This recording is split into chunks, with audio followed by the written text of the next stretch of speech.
have I mentioned that I went to Hawaii?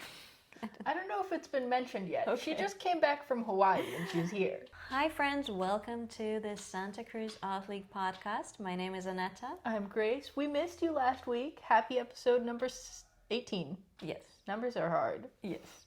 We're gonna tell you all in this episode why we missed, what you missed, what's coming up, all the fun things, and a little bit of intimate insights. Yeah, we're going to talk about art and art-related things and not art-related things. We'd never talk about things that aren't related to art. So hope you stay tuned. I nailed it. You nailed it. Let's go. All right. Anetta was indisposed. I was on a holiday. And I missed her ever so much. Oh, I missed you too. Aww. But here we are, episode 18. Reunited at last. Yes. Number 18. And a lot has happened, and I do not have FOMO at all because do you know how we always tell you to not miss the critique groups and the artist talks? Well, my spontaneous holiday kind of overlapped with the two. So. Yes, it may have. But that's okay, you know? There's always next time. But maybe, Grace, you'll fill us what have we missed? I can fill you in a little bit. Our critique group was more well attended this time, so we're getting stronger. There were some interesting pieces there. There was a woman who brought a book that she had made. Wow. Which is really interesting because if you have been watching the show or following what's been going on in our gallery, we've had a couple interactive sketchbooks. And so I feel like it's kind of on the same kind of synaptic wave. Everybody's making books now. That's so cool. It's very interesting. And then the artist talk happened on Saturday. I'm going to be totally honest. I have been so fried from all of the things happening that I set up the gallery for the artist talk, and then I just spent my time in here. I have a little blog on my artist website, and I finally published a thing. So it's up there. Bubbleface.art is my website, and a little shameless plug. That is so exciting. Yeah, but the artist talk was really, it sounded interesting. We had 3 artists. I cannot remember their names because I'm a bad podcast host, but it was 2 women and 1 gentleman. He's from San Francisco. He did the painting of the train that's in our gallery. And then the 2, one was a pastel artist. I think her name is Marian Woodsey. And then the other one, she did one of my favorite pieces in the gallery where it's like super textured and it looks like she went in with blue ballpoint pen to do some of the details on it. I don't think that that's what she used, but I'm a sucker for pen and ink drawings, and so like marrying oil with like blue ballpoint pen texture, it just does things to my brain. Well, I feel like media that is a little unexpected always draws interest to the piece, so Yeah, that's really cool. I'm sorry I missed it, but it happens. You'll be here for the next one. I hope you guys will be too. yes. And if you have attended, write in the comments your thoughts, your feedback, and if not, don't worry, we are going to mention all the upcoming fun for you in the podcast, so stay tuned. Oh yeah, we're gonna have lots coming up. From the last time we actually filmed on First Friday, the previous time. You are getting, I guess, 2 episodes this week. What a treat. You're doubled up. It doubled up, yeah. So we haven't seen you since then, and the First Friday was a huge success. Yeah, it was really well attended. I know that we have a counter over here somewhere. We got 200 and I don't have my glasses on. I think it says 36 on our calendar there, where August 1st is. Yes, 236. Yes, I can read. Okay, 236 people, at least that we counted. Sometimes we miss them with the clicker too, so. Some sneak by. Yeah, the juror was here to announce winners. There was not a dry eye in sight. Kim was so sweet to write up like juror comments about all of the pieces that won awards and then also some that she just wanted to highlight. So if you would like to read a little bit more about that, that's also on our website, scal.org. We've got our blog hidden there, and you can read specifics, but I teared up when I was reading it. before we printed it out for her. Pretty awesome, and we're gonna put on the screen for you how to find it, so go check it out. Yeah, how about you? I know you were at River Studio. Yes, it was a great time. The show that I put up was, I called it Fire, Water and Brass Pipes, after it's an expression in Russian, from Russian literature and Russian folk, meaning going through all possible trials. And it's mixed media, series of 15 pieces. It was really fun to talk to people who are artists and non-artists. That's, I feel like, always an extra treat, to talk to someone who is not actively making art, because I do stand on my point, and that's the hill I'm going to die on, that every person is an artist at heart and has a talent. How developed it is, that's a separate issue. Everybody has infinite potential. Exactly, yeah, I do believe that. But I feel like conversations are very different to talk to an artist, and I spent a good bit talking to Allegra, another showing artist at the River Studios, and I'm gonna leave the name or how to find her art on the screen. So we've had a really great conversations, and just talking to people about art that is more personal and different. That series is kind of like one of a kind for me. It's not mediums I usually work with, which makes it kind of different and more intimate, more personal. And having it shown, it felt very empowering, and to be like, yes, that's me. It's up, it's here. You worked hard on it, and yeah, it looks so amazing being up there. And I feel like it's especially impactful now. We're coming up on the 5-year anniversary of the fires up in the mountains here in Santa Cruz. And so I feel like it's extra timely, you know, it follows in the theme of the overall body of work, but also I've come across a couple people coming down to visit the tannery from the mountains, and they've seen your work and they go, oh, you know, and then they have something to share about their experience with the fire also. So it's really interesting getting to see people connect with the work. Thank you. I used to live in Bonnie in the Santa Cruz Mountains, and I was only living in the States for 5 months when the fires happened. So welcome to America. That was very much welcome to America to me, and it was a rude awakening, and it was really scary, because that's something you see on TV, because it's televised, it's broadcasted when it happens, like fires in Los Angeles and Northern California. But having to go through it yourself, and just kind of like looking at your possessions and being like, well, do I need it all? Yeah, it's so crazy. I was living in Ben Lomond at the time of the fires, and so we evacuated, and like my then boyfriend and I were in the Central Valley, and I remember just like watching those fire maps, being like, well, you know, like either our stuff's all gone or it's not, but you just don't know until you get back.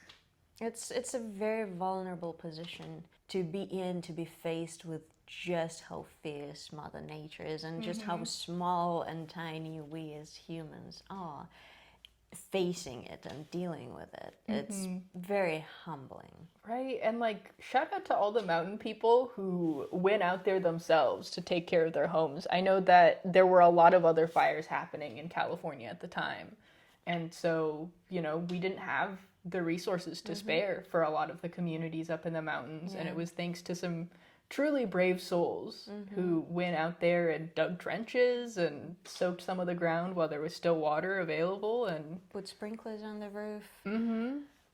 My family at the time was just bringing petrol through back roads for all the generators to keep the sprinklers going. It's one of those moments where you sit down and you're like, wow, I'm in an action film right now. Like, quite very literally, it's like it's go time. It's crazy. Yeah, it was so surreal. And at the critique group, actually, there was a woman who brought in a painting that she had done of some palm trees on fire. It was based on the LA fire, and so it has like that unmistakable like gray and pink sky.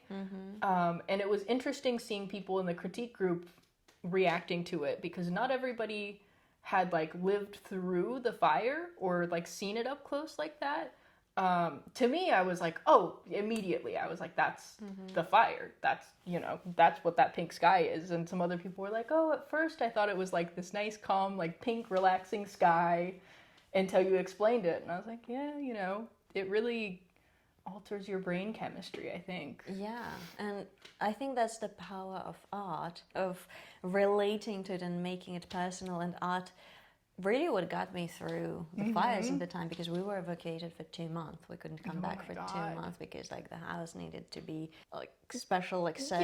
Yeah, where, you like, gotta clean it up and stuff. It was a whole thing, and art really got me through, because at the times I could just like, well, okay, I guess I'm gonna paint something, because it's like, what else can you do? Just sit and wait and hope. And I remember one of the like gouache paintings I've made, it was like, I called it Watching My World Implode, and it's just like a negative space of me with my arm, with my hand to kind of the glass, and watching out of a window like a planet imploding. It's not a great painting. It's a necessary painting. Exactly. It's one of those like art therapy kind of situations. Right. Sometimes you're like, this isn't going to be pretty, but I need to get it out. Exactly, yes. Yeah. And it's very, very therapeutic. And then when I moved to town, a couple of years later, I live quite close to the ocean, and during the storms in like January, because that's a thing now. That's the storm season.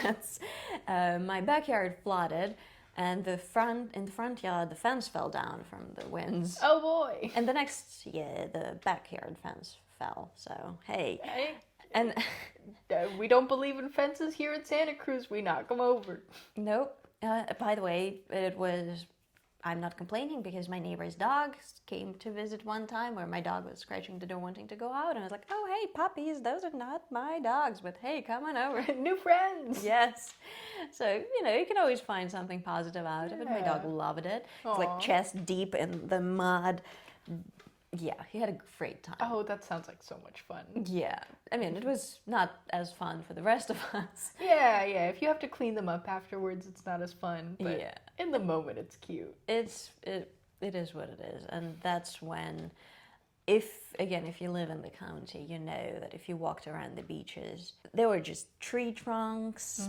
You could barely see the beach. Like, you could barely see the sun. There's a lot of stuff out there. I feel like it was, you know, everything got burnt to a crisp and then washed out into the ocean. Exactly. And that's, I know I said that before, and I'm going to say it again. It's quite surreal when driftwood is burned. That's not a great sign for our planet. But hey, it makes for some decent art, I'd say. Yeah, it makes a very interesting driftwood. Exactly. So that was just my expression and my way of dealing with everything I was going through. And I know for everyone that outlet is different, but I think art is the healthiest, arguably the healthiest way of processing things. And like, I know we touched on that, how sometimes the art is intentional and you know exactly what the message is, and you just go at it with like, I know what it is. This is my end goal, and this is how I want it to look, and all that fun stuff. Obviously deviations along the way, but creative detours. Exactly. But sometimes it's just, I don't know what this is, and I'm making it, and I can't not make it, and I need to get it out. It's like a compulsion. But then you get some really good stuff too. I feel like it's not always as polished, maybe, but that's the stuff that really makes you feel. Definitely. I can definitely relate to that. So yeah, that was really fun. Yeah, it sounds like a good time. And you can still visit River Studios. Check out my works until the end of August. 31st. Until August 31st. It's Monday. Up there. You can check Sunday. us up. Check us up? Check us out. Unless you're a doctor. I guess you can check us up.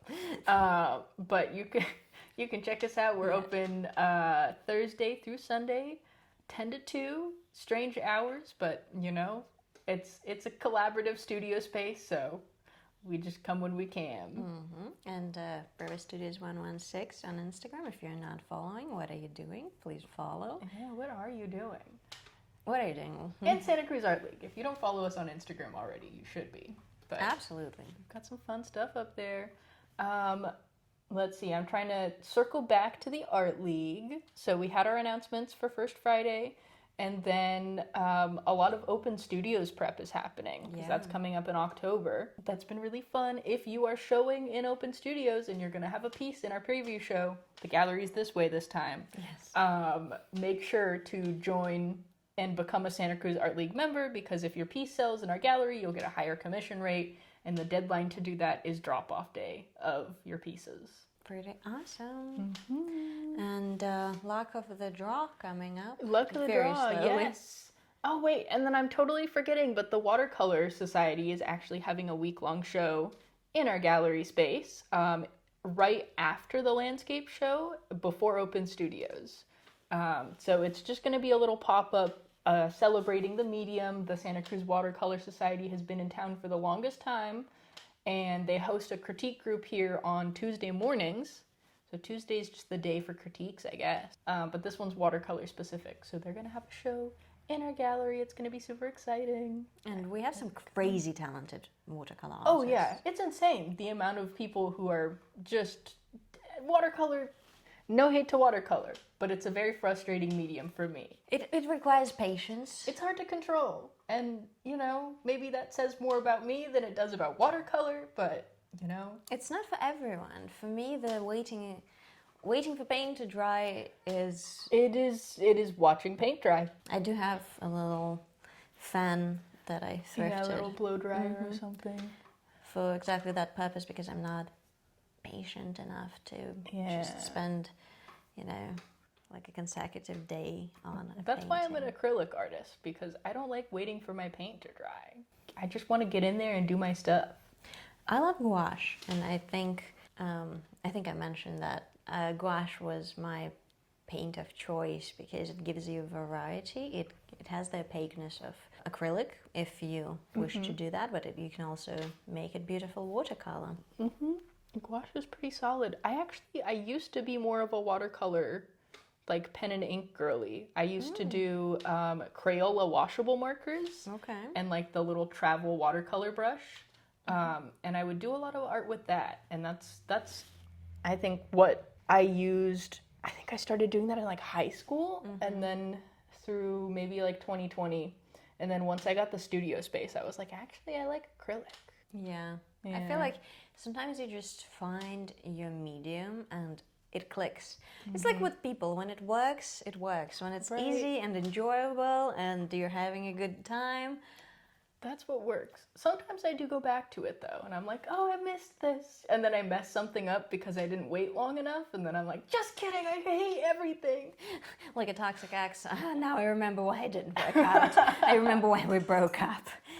That's why we're not together anymore. Right, I'm like, we can't keep doing this to each other. Yeah. So. I'm not big on oils. I love, obviously, watching or Yeah, seeing... I like other people's oil paintings. Yes. I just don't like doing the oil paintings myself.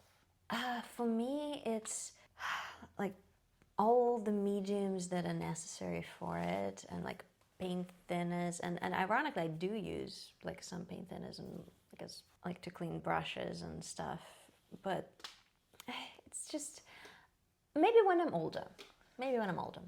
There we go. Shall we go into double exposure? Double exposure. I may have forgotten to bring an artist, but I can shoot from the hip. I'm not gonna lie, last night when I was being driven from the airport, I was thinking, well, I need an artist. And I've luckily found an artist. Well, there we go. That I'm very happy to talk about, and it kind of coincides with my trip a little bit, at least in my mind. Yeah. Should I start? Yeah, you start. Have I mentioned that I went to Hawaii? I don't know if it's been mentioned yet. Okay. She just came back from Hawaii and she's here. I had a great time. I saw a volcano erupt. And I took I visited 2 islands. On the big island, the Hawaii island, saw the volcano eruption, which was absolutely surreal. That sounds crazy. I have not brought any lava It's illegal. from it because it's Leave illegal. no trace. And we are law-abiding citizens. Yes. But later I visited Kauai Island and did a helicopter tour over it. Oh my gosh. And it was my first time in a helicopter. How was that? It was insane. Okay, I know that's like an artist's perspective, but it's so enriching as an artist to change perspectives, and being up in the sky and like watching. That's a pretty different perspective. Exactly. So I feel very inspired. I don't know inspired for what yet, but I'm very inspired. She's got to get a little more sleep before she knows what she's inspired to do. Yes, But I'm very sleep deprived. inspired for something. Yes, so I'm excited to talk about an artist I found last night on my drive from the airport. And the artist's name is Casson McGarva. I'm gonna read you a little bit about her. She works with glass, and have we mentioned glass before? I mentioned Weiwei's glass vase. About Ai Weiwei's glass vases. Yes. I don't know if we've done any other glass artists. I think it's just been Mr. Weiwei. Okay. All right, then I'm excited to bring new medium to our segment. Yay! So, Casson, I hope I pronounce her name right. She's a contemporary glass artist that fuses multiple glass techniques. And again, we all know that we're all big fans of different mediums and techniques in here. She is a French artist, but living in England. Starting point of her work is nature, so it's inspired by nature and comes from plants, insects, nests, animals, so very organic inspiration. Those are sculptures. It looks kind of like those thick oil paints, you know. Ooh, I didn't think of that, but I can totally see that now that you mention it. It's like a very heavy application impressionist painting. Oh, I like that. Is like the feeling that it gets. Wow, that's interesting. I'm gonna show you how she makes them on Instagram. How the sausage is made. Exactly, that's my favorite type. She uses multiple techniques to make those sculptures. So it's a combination of glass blowing, glass fusing, and hand building. Oh my gosh, and she's just picking it up? Whoa. Yes, women can. And there's a very short period of time to work with it. Mm-hmm.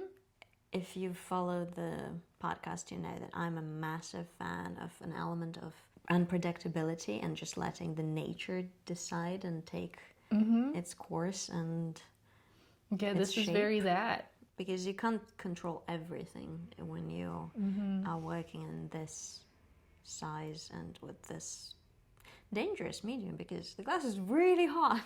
Yeah, she just picked that up out of the kiln. That's crazy. Right? Also, can you imagine how heavy it is? Yeah. Grabbing this molten piece of glass, Like it's nothing. As you do. She uses several different glass techniques in her works. Glass blowing, kiln and sand casting, and fusing, which create a unique aesthetic when combined. Her process starts with a single shape, which she then repeats in a wax mold, creating a textured pattern. The next step is to pour a handmade mixture of plaster silica on top of the wax. This is put in the kiln to harden the mold and steam the wax out. Then she casts the glass in the mold and then separates the fused glass from the mold. She then has just moments to shape the hot glass, creating movement and an organic aesthetic before it cools. When the glass transforms to a solid, the piece is finished. Contrast in translucency and texture enrich the natural glass qualities. Very cool. Yeah, a lot of her stuff has very organic and wavy textures to it. For me, it's almost the impression I got when I looked at it first, almost like sea glass that was fused together, and it's very. It looks like coral. Yes, I did cut my foot on the coral on my trip. So. Oh my gosh! So you must love this. Bring my own souvenir. Yay! Oh, that's so pretty. Yeah, it looks like waves. Mm-hmm. She's also well renowned and acknowledgement, which we love to see. I love the like way that it looks like fabric almost, like the Guan Yin figure, you know, like a lot of Eastern Asian religion, or just Asian religions in general, have like this female goddess, the Guan Yin, and she has like this little billowy thing that, I mean, you know, some say that that's what helps her like fly or float or whatever, but this looks like those. Yeah, it's very organic. Yes, that's the one. That's my favorite. I know. It's just, how do you even Just the way create that something? it ripples. It's A very unique fantastic. It dances. photo of like taking pictures of myself has always been a challenge for me. I'm quite happy hiding behind a face shield on my videos, but sometimes you just have to show your face. It helps if it's my life partner taking the photos. Thanks, Ollie, for taking these. Oh, that's so sweet. And I feel like as an artist, it is quite relatable, I feel, of like how it's easier to sometimes put the art, your own art, which is a very vulnerable process, rather than just putting photos of yourself. Well, it's like putting yourself up and the art together. I think I can do one or the other. But if I have to like stand next to my art, then I'm like, oh, I'm embarrassed. Yeah, what is that too about? vulnerable. What is that about? I wonder. That is, I feel like, a universal experience, but psychologists need to study this. Like, my art is my insides, and then also my outsides. Like, I can only have one side on display at a time. Exactly. All these layers on, too, so she's, like, encumbered in her movements. Yeah. And you have to think quick. I feel like that's the difficult part, because when you invest so much into your piece at this point, Right. and then you only have moments to have it done, it's almost like the dopamine release of it. Like, it's now or never. Like, you can... Right, you only have so much time for this to work, and, you know, heavy and hot and dangerous. And then, like, what if you don't like it? Oh, man. And then you're just, you know, you're stuck. Kiln repair and a broken piece. I need to purchase a deeper kiln in the future for this design. Whoa, that's heartbreaking. When one of your pieces like breaks your equipment. Oh, my gosh. I just felt very inspired by that transformation of hot into cold by the volcano that I witnessed, which I feel like was once in a lifetime. It has been on my bucket list, and the reason why I went to Hawaii is to watch the eruption of a volcano and just seeing the fire pour like water. It's like it shifts something in your brain. It's like, that's not supposed to happen. I don't know much, but I know that's not. I've never seen that before. Yeah. Yeah. And that shift of paradigm is very unique. And I'm curious how that's going to relate to my art process. Yeah, maybe you're going to get into metal casting. I want to. Literally all of the coolest women I have ever known in my life are all doing metal casting. And that's where all the cool people go. So maybe someday, when I'm brave enough to touch... Actually, I have burns all over me because I used to be a chef. But when I'm brave enough to face the kilns again, maybe I'll do metal casting. I've only had experience with kilns and pottery making, but metal casting is definitely on my list. I want to make jewelry because, duh. Who doesn't? Do you not? Is that weird? I've definitely looked into it, and I've looked what I need. Yeah. Well, you've already made some jewelry. Yes. We've got matching ones of these. I'm jewelry-less for once, Yeah, so that's a rare occasion. I've never seen you like this. I feel naked. Here, let me give you this one. Oh, thank you. You can wear this during the... There we go. Thanks. Now Oh, you've that's got some pretty. jewelry on. Yes, and we showed you in one of the very early episodes. We did a show and tell. Little reveal. Yes. That's okay. I still have my ring. Actually, my housemate who moved away, she's in Austin now, gave me this. It is a little spoon that has been turned into a ring. I don't know how well you guys can see it, but it's like a little spoon. And then on the inside, I don't know if you can see the inscription, but it says Gay Adventure. Gay Adventure? It says Gay Adventure on the inside of my ring. Fantastic. That is incredible. Isn't that the best? Anyways, she was like, I have to give this to Grace. Probably because it didn't fit her, because I have baby hands. But she was like, gotta give this to Grace. Our running theory is that I can turn it in for one gay adventure. So. Sounds fantastic. I show up to a bar and I slam this down on the table. I'm like, I'm cashing in. That's all you need in life sometimes. Oh, what an adventurous week has this been. Speaking of adventures, Speaking of adventures. Welcome home from Hawaii. That's crazy. I know. I've never been. I'd love to go someday. Oh, I hope you do. Yeah. It's so different from Santa Cruz. It's so luscious, so green. People are so nice. And I know when I moved to California, that was my impression of California. Of like, why is everyone so nice? Do I have something on my face? Everybody's even nicer in Hawaii? Yeah, they're just like smiling. And everything is aloha. And I have like a new running expression now of like if someone's like tailgating or like driving a little aggressively, like that's not very aloha of you. Or it's not very aloha of you. Someone is acting out. Yeah. But I definitely want to be back. It was so beautiful and so special. That sounds like so much fun. It was. I'm back to reality now. Oh God, I miss warm ocean water. The oceans here in California are so cold. So cold. I was spoiled growing up in Japan because we're like on the little warm water current. I'm pointing down. The current's going up north. But yeah, it gets so cold in the water here. Terrible. Yeah, I'm applauding to all the surfers because I could. And their little wetsuits. No, I did dunk myself in the ocean a couple of times, but that's more of a Wim Hof.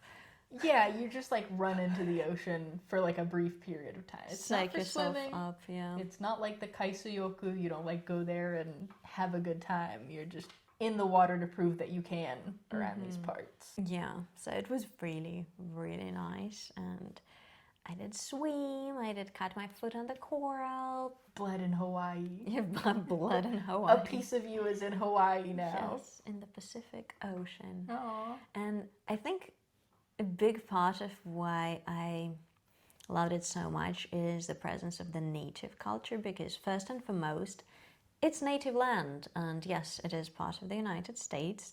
I am well aware, but it was not... Yeah. It was not. It was not willfully given. It was kind of, you know, if you know about history and the banana companies and all that fun stuff. The upside of it is the incredibly rich native culture and arts and everything that comes with it. I visited a couple of museums and galleries, and it's just so special, and I think we should really strive for preservation of native culture because it's so different. It's those islands in the middle of Pacific Ocean. They've been there for a while. They had their own good thing going before we came. So seeing all of that and how different it is from like what I grew up with, it always is so enriching and challenging your brain in a way that is very creativity inducing, I would say. Well, any kind of diversity in thought, I think it's good for you to kind of get out of your bubble, and it's good for your creative brain to see other ways of thinking and doing and existing. All right, shall we? Do you have? I have. Shout out to Renoir. Shout out to Renoir. My artist today is Renoir. Just kidding. I want to talk about Mr. Gibson because we were talking about. Where'd my phone go? It's over there. I'd lose my head if it wasn't on my shoulders. Me. She's jet lagged. I'm just always like this. I don't have an excuse. I'm just very aloha. My brain is like that. I might have slept for 9 hours, and I wish I slept for 9 more. And it is 3-hour difference, so... Because I feel like in California, we're kind of ahead of the world in that sense. In some senses. Yeah, or behind. But I don't know. I like it here. I've spent enough time in Silicon Valley. In some ways, I'm like, are we regressing? Yeah, but that's a topic for another day because it's not as fun. We're going to talk about Charles Dana Gibson. He is another illustrator. I've been talking about illustrators, but I'm just excited to talk about him because last time we talked about illustrators, we were talking about Art Deco styles. And this gentleman here was one of the pioneers of the Art Nouveau movement relating to the glass sculptures that you were showing us. I was like, yeah, this feels very Art Nouveau, but like a contemporary take on it. I see exactly what you mean by that. There we go. But he's famous specifically for the Gibson girl, which is this kind of idealized female with like long flowing hair. I think that it was a really interesting time period because, you know, it was like post-industrial revolution, and there were all of these artificial mediums of architecture and building and stuff. And so the whole Art Nouveau movement was to make the like modern world reflect nature. So you'd have a lot of like flowing glass and metal that looked like plants and stonework that felt kind of river washed, you know, no hard lines or sharp edges. It was very influential. Definitely. And you can still see a lot of that architecture today because it was, I want to say like the 1800s or something.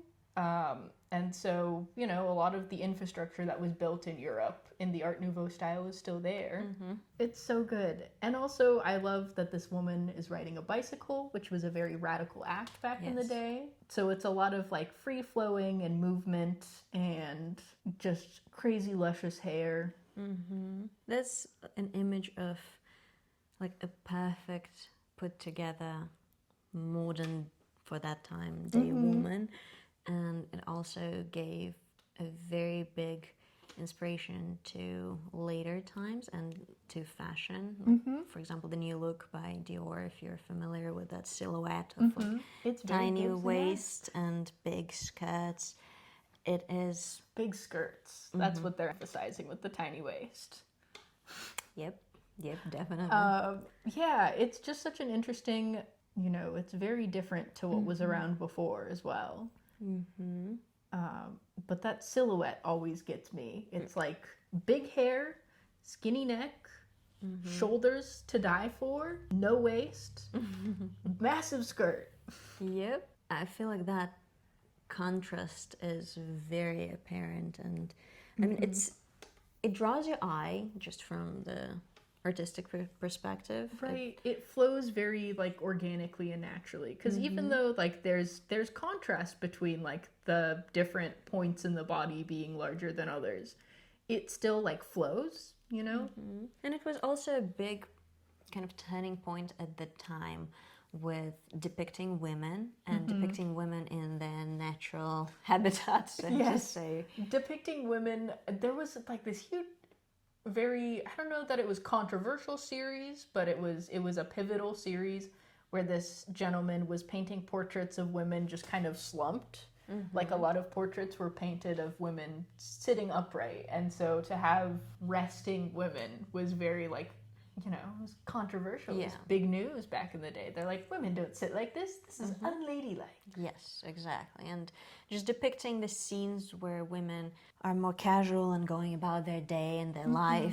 That's feeling comfortable within themselves, and which I don't know how comfortable you would be when you're wearing like a corset that I mean, strings into 20 if you're tight-lacing inches. it. I do want to dispel a little rumor though, because corsets, if you were tight-lacing them, pretty bad, not good for you. But they're a supportive garment. So like pre-bras, if you didn't have anything to support the girls, corsets were the way to go. Yeah. The scenes where multiple women are depicted in their day-to-day life. Yes. You know, just living. It's so beautiful. And it brought so much inspiration to later fashions in terms of borrowing the elements that felt modern and leaving behind kind of the obsolete and what felt outdated or old-fashioned. It's like any periods of large change, you have this like modern idealized caricature of whoever is the it girl. For this, it was the Gibson girl.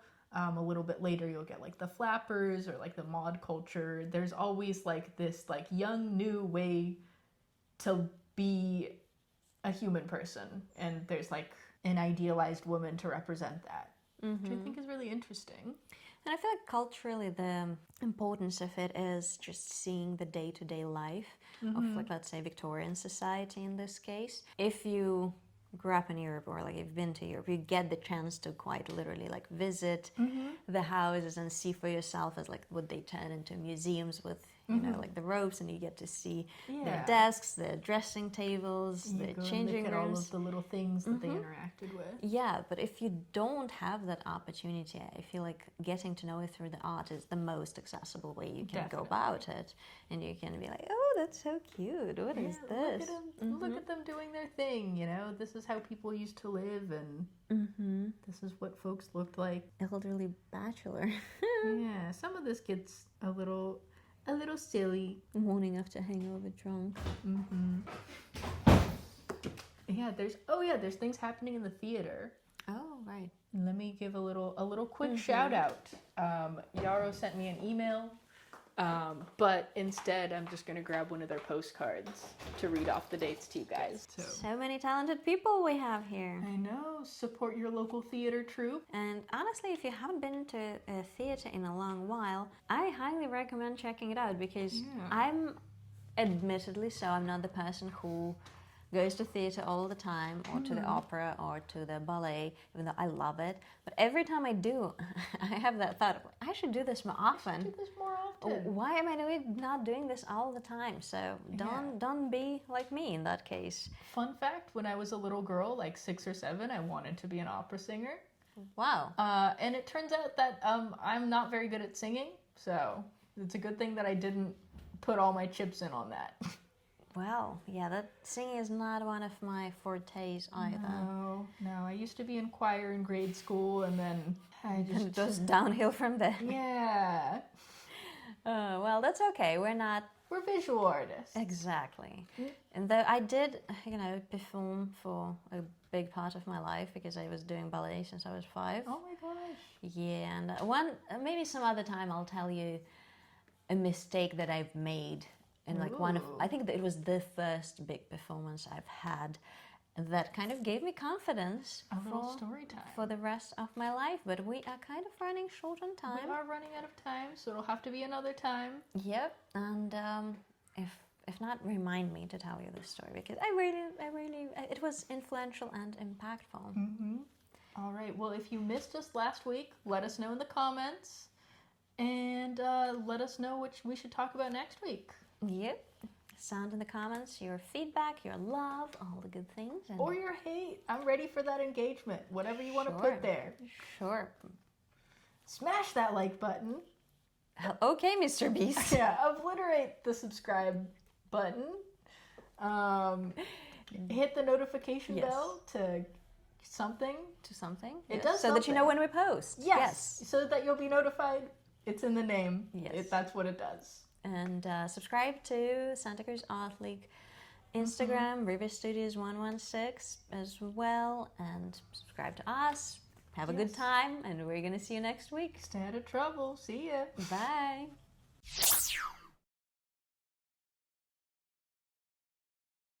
Secret podcast. Nobody lets us film anywhere except for the corner of this office.